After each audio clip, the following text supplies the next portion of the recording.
Hello friends, आज video शिखाइबी कि केमी आपण मैंने जियो सिम रे इमरजेंसी डाटा लोन नहीं पार। चलो वीडियो को आरंभ करवा।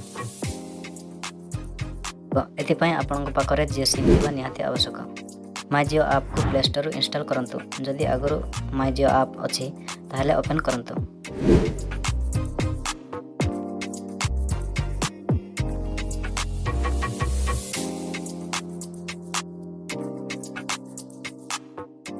ओपन होला पर 3 लाइन रे क्लिक करंतु। एटारे देख पारथिबे इमरजेंसी डाटा लोन लिखा है, सेटारे क्लिक करो।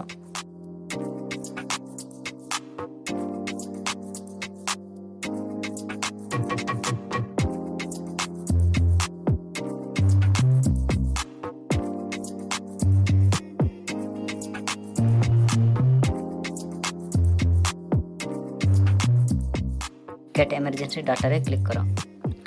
एक्टिव नाउ रे क्लिक कले 1 GB data loan T active हो जिवो। मु लोन आगरो नै छि, तेणु आ मु एही प्लान को एक्टिव करबा को चाहूनी। जदि आगरो लोन नै छ ताहले तळे देख परथिबे 11 टंकार 1 GB डाटा लोन निया हे छि। लोन सजो पय क्लियर ड्यू रे क्लिक करी पेमेंट करि परबो। यूपीआई जता गूगल पे, पेटीएम एवं डेबिट कार्ड और नेट बैंकिंग द्वारा मध्ये पेमेंट करि परबो। आज पय एतिके एमिति ही वीडियो देखिबा पय हम YouTube चैनल को सब्सक्राइब करंतु।